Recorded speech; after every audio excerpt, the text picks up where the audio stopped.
We're very happy to welcome to the show a person who keeps many A-list artists in step. Lil John Roberts is an amazing jazz and R&B drummer and has worked with some fiercely talented artists including Prince, Michael Jackson, B.B. King, Neo, Mary J. Blige, and his long-standing relationship with the one and only Janet Jackson. John, welcome to the Kelly Alexander Show.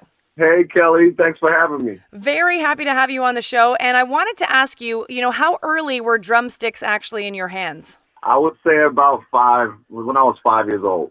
Now, I read that you were actually mentioned to be like a child prodigy. Is that what happened? I guess you could say that. So did you go to music education right away with regards to drumming? I did, and actually I started in my dad's church. That's how all of it got started. All of my uncles were drummers and still are drummers. My dad was a bass player. My mom was a classical pianist, and she still plays in church and all that kind of stuff. So I went from the church, upbringing to going to a great high school that I met a lot of people like Miles Davis and Wynton Marsalis and people like that, Sun Ra, at an early age in my teenage career, and then moved on and went to Berklee College of Music to study for a few years. Can you talk to us about that? Because I think a lot of people have heard about Berklee, but how long was your program, and was it an amazing experience for you? Oh, it was an awesome experience. I wish I could have stayed longer, but my calling was something else. It was time for me to go hit the road. So I stayed in Boston for 3 years. I went to the school for 2 years. But, all that time I was there and playing around Boston area at all the jazz clubs where Pat Metheny played and Roy Haynes, and a lot of great jazz musicians were playing locally when they were off the road. So I had a lot of good experience with that while I was at school as well. And as a matter of fact, I'm going to Berklee next week to do a lecture and workshop at the school on December 8th to the 10th. Oh, that's fantastic. Now, what would you say, would be your first taste of success, as a drummer? Like, what job did you get where you're like, yep, I'm heading in the right direction? Oh, yeah. Wynton Marsalis selected 30 young jazz musicians from around the country, and he chose me to play drums in a Duke Ellington tribute orchestra. And we played a lot of the Duke Ellington suite, Nutcracker suite music and things like that. And we traveled the country doing those performances. And matter of fact, from that performance, when we played at Berklee College of Music, they all offered us scholarships to come to the school when we got out of high school. So Wynton Marsalis has been a big mentor of mine, still a good friend of mine. I go to some of the shows when he comes in town, or if I'm in New York at the Lincoln Jazz Center or something. But he always keeps tabs on me to see what I'm doing. He's very proud of me. He always tells me. And it's just great having someone like that in my corner. Now, you're currently on tour with Janet, and we're going to get to that in a sec. But obviously, I think someone hearing that you're on tour with Janet Jackson, obviously that's a lot of R&B and pop music. What would you say is more challenging for you as a drummer? Is it that realm, or is it the jazz stuff? I would say both. It's just different styles of music. Like, you got to practice different things, especially when you're playing jazz. It's a lot of practicing, a lot of technique.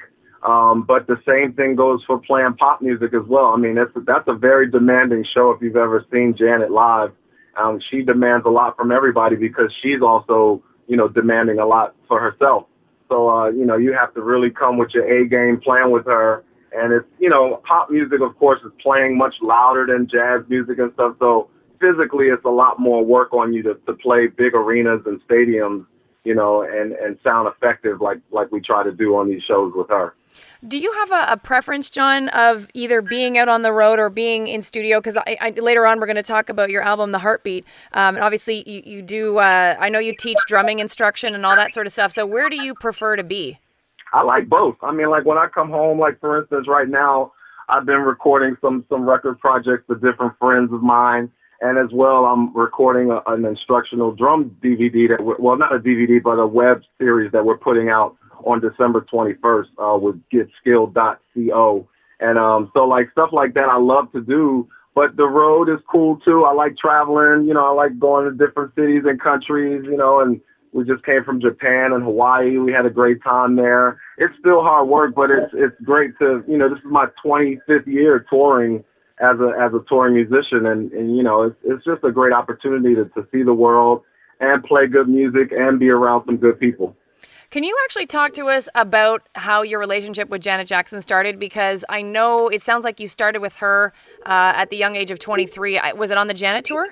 It was the Janet tour. I actually got called to come in on the second leg of the Janet tour. Jonathan Moffett, who's an awesome drummer and friend of mine, played with Janet, also played with Michael, like the Victory Tour and things like that. He's a phenomenal drummer. Played with Philip, what's his name?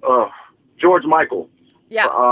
Played with Madonna. Like, he's just first call drummer, and he had to leave at a certain point to do some other things, and they needed somebody to come in and fill in for the second leg of the tour, which was overseas. So a lot of people in the States didn't get to see me play with her that year, but the next time that they did get to see me live was with her at Madison Square Garden for the Velvet Rope tour that was filmed for HBO.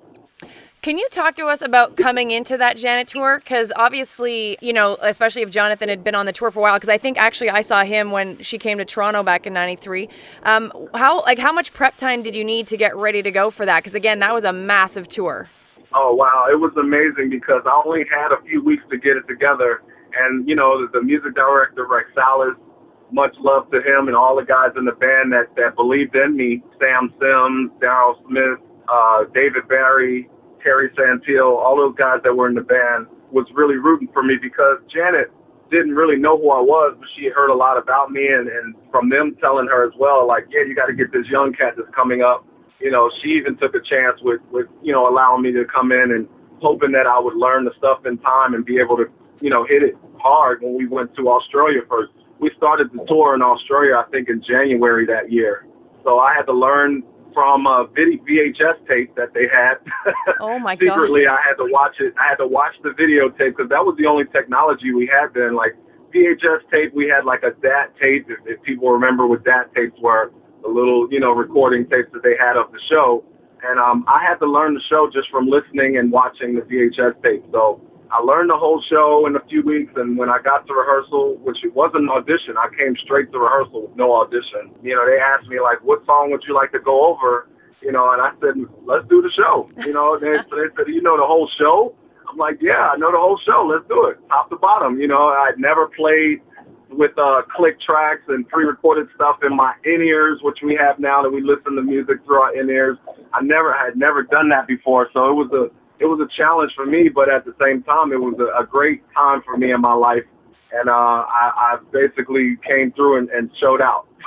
That's amazing. And actually, it's so funny because, I've been fortunate to interview a lot of Janet's dancers, and obviously they have their take on what it's like to be on the show and what their role is, but I've actually never had a member of the band, so this is, so great for us to have you on the show. And when it comes to the music, for example, because I know that you guys obviously work very closely, like, with a Tina Landon or with a Gil, because they have all these cues that the dancers need to hit. So how do you put all that together? That's a good question, Kelly. Actually, in rehearsals, it's crazy how we do it because it's a science now how it happens. But we're in rehearsals, like first few days of the rehearsals, the band starts forming the set list, along with Janet telling us what she'd like to do. We go back and forth with lists, song lists, because there's so many hits and everything. So she has song after song after song, and it's like, okay, which ones are we going to use for the show? How long are we going to play these songs for? What can we add to the live, what can we add to the studio song, the actual track and make it pop live? What can we add hits-wise and extra, sounds and things like that? So we basically, whatever we record in rehearsal, the dancers are right next door with Janet. They're doing choreography, and the band is, going over the arrangements and recording what we're doing. So what we do is send it over to them. They start forming the choreography around what we're playing. If something works, cool. If it doesn't work, we take it out. She might have some ideas. I need some hits here, or Gil, whoever, we need some boom, bap, bam here, or whatever. So we go back in and either we program some things to make it pop, or we actually play it ourselves. So it's a nice relationship how it happens, and the tech formula that we come up with to make it all come together. By the end of the rehearsals, however long we rehearse for, a few weeks or a few months, and all of it starts to morph into what the show is, what you see now, with production, the lights, the visuals, and, Jan has a hand in everything, so her vision comes together by the time we, hit that first show. Joining us on the show is professional drummer Lil John Roberts, who's currently touring with Janet Jackson. Make sure to check out his website, littlejohnroberts.com. John, speaking of the rehearsal time, are you guys constantly tweaking things right up until, sort of final rehearsals? Because I remember when I had Tina on the show a while back, she sort of talked about the fact that, I guess for the Velvet Rope tour and stuff, is it like 2 weeks of final rehearsal that you guys are just running through the show constantly? So up until that point, are you doing those tweaks? We are always adding things. I mean, even now, I'm sure they're coming up with other ideas for this second leg that we're doing for the U.S. And, there's always things that can make it better, and they analyze the tapes, I'm sure, and we record every night. So, we listen as a band. We all listen to things that we can make better. And, of course, the visuals and everything like that, they do their part as well to try to see what can make it pop even more than what it is already. What's it like to be a drummer for Janet Jackson? Like, what is it like? Because, we've heard from the dancers where they talk about, how amazing she is and closely involved with everything. But I don't think a lot of us know how she is with the band members. Oh, my goodness. Janet's the best. I mean, and I don't just say that because I'm working with her, but even from, if you didn't work with her and you saw her from the sideline, you see just how sweet of a person she is and just how humble she is. She's a funny girl. She laughs and she makes jokes and we mess around. And when it's time to, to take care of business, everybody gets into that business mode, that game time mode, that game face that we get up in. After we do our prayer, everybody's hyped and we're ready to hit the stage. And, we say, this is not a game. We say, well, it's not a game, before we hit the stage. And we are serious about that. All of us in every department of that tour is trying to do, 150% to make that show, a success. But yeah, it's very, it's a privilege to work with Janet. She speaks to you. It's not a thing where, no, you can't speak to her and all this kind of stuff. No, it's a family thing with her. And for me to have been there since '94, I missed maybe 2 tours with her just because I had other things happening. And she's always reached out to me to come back and play with her. And, the loyalty is there on both ends. And I really appreciate that from an artist like her. Can you talk to us about the differences with the bands from the tours you've been on? Because the Janet tour, the Velvet Rope tour, obviously you guys were a big band. It seems like you're a bit smaller this time around. Have you noticed a difference, or is it just different and you work with it? Yeah, I mean, she knows what she wants. Sometimes she wants more than, on one tour than another. One of the tours we did, Rock With You, it was just 3 of us. It was me, Adam Blackstone from Philadelphia, who's also our music director, as well as Daniel Jones, who's acting as music director now. They both did Justin Timberlake's last tour together. And she just knows what she wants, So 3-piece was all she needed for that tour, and it worked perfectly fine, And now we have a 5-piece band, including a DJ now, DJ Active from Philadelphia, who's a good friend of mine, and one of the dopest DJs out in the industry right now. Is working with Kanye. He's worked with so many other people, Common, and we've infused his DJ skills into the band, and what we do live. So he's not just up there just spinning records. Like he's dropping tracks in the middle of some of the songs that we do, or he's throwing in some vocal stuff here and there. Like, it's really intricate what he does. And to have that as well as with the band that we have, it's just a great thing altogether. John, have you actually ever played on a Janet recording? Because I have never seen your name in the credits. And I'm just wondering if you actually played on the last album. And if not, what it was like trying to learn the new stuff that we are seeing on stage, like Burn It Up. I did play on one song in the studio with Jermaine Dupri, who's a friend of mine as well. And he produced one of the records. And it was called So Much Better. And I think that's 20YO possibly. Yep. I think that's that record. But yeah, that's the only track that I've ever played drums on. But yeah, the rest of it is just all live. Yeah.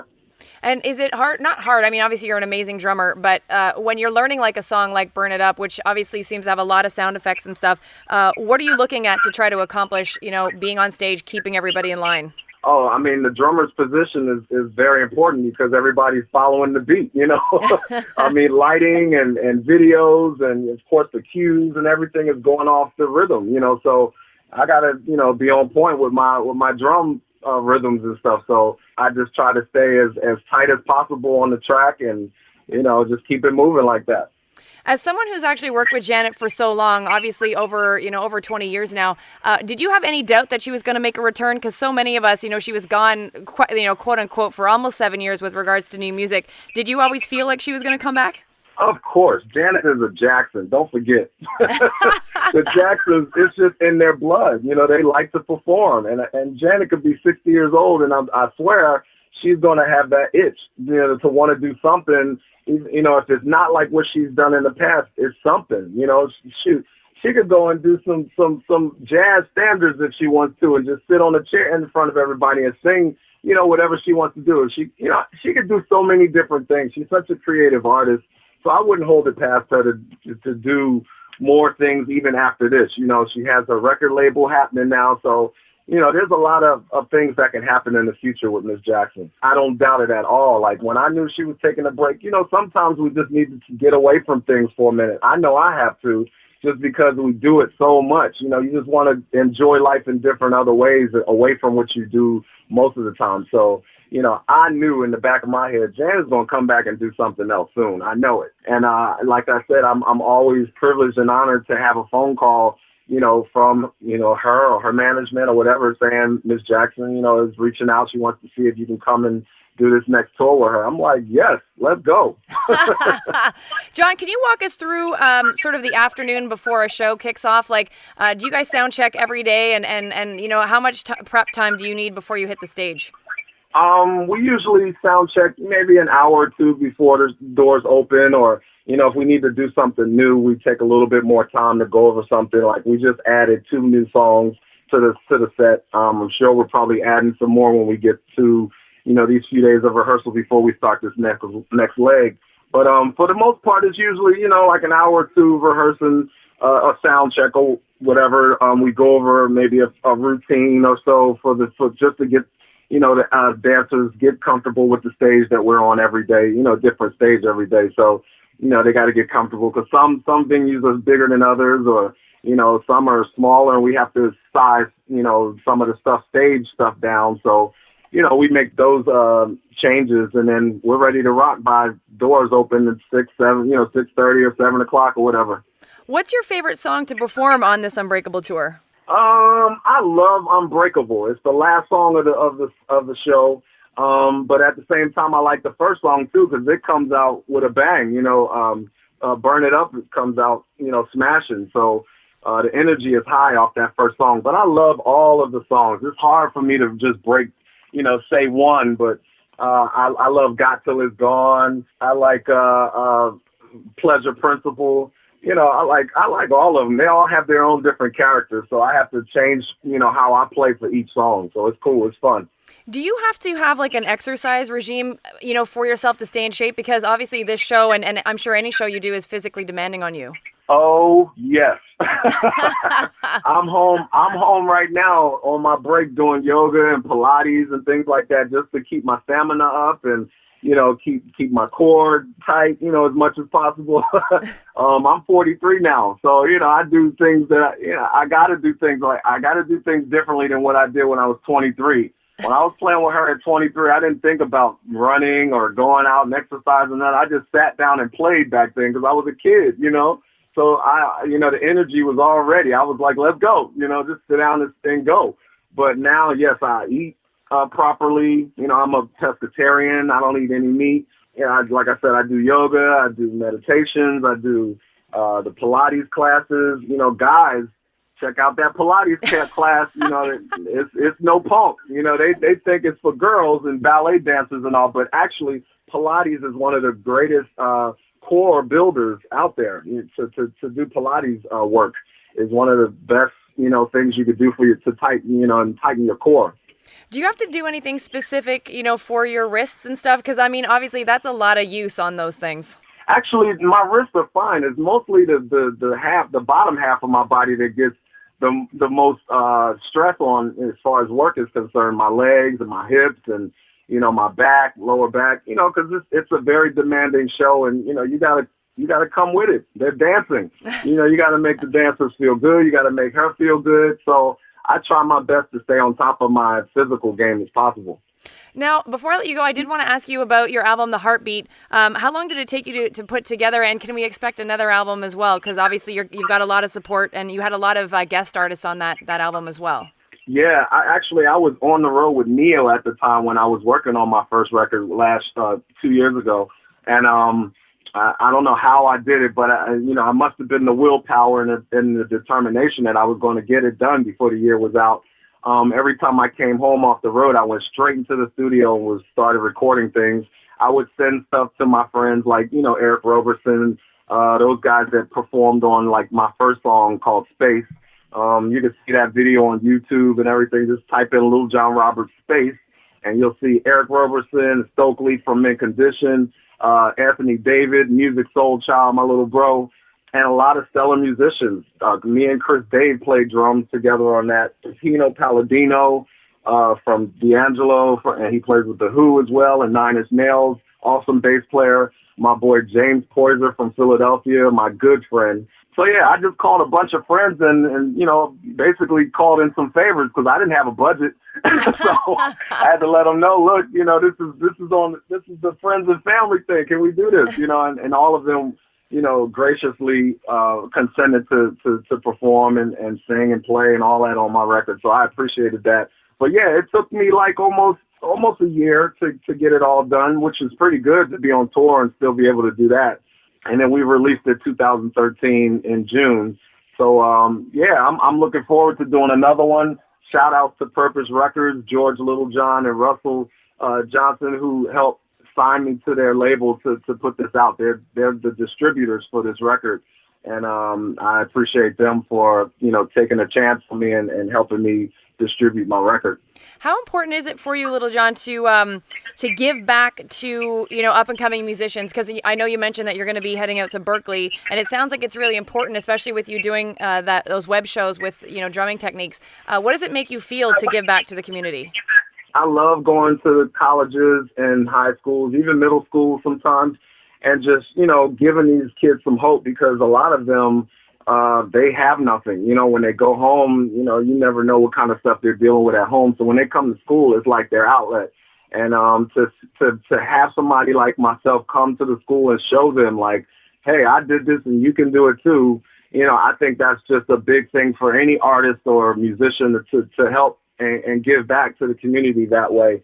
I give lessons when I can. I'm doing this web series as well to just help, show somebody some knowledge and maybe give them an outlet to see, what it takes to get to a place where someone like me is and traveling as a professional musician and making a living doing it.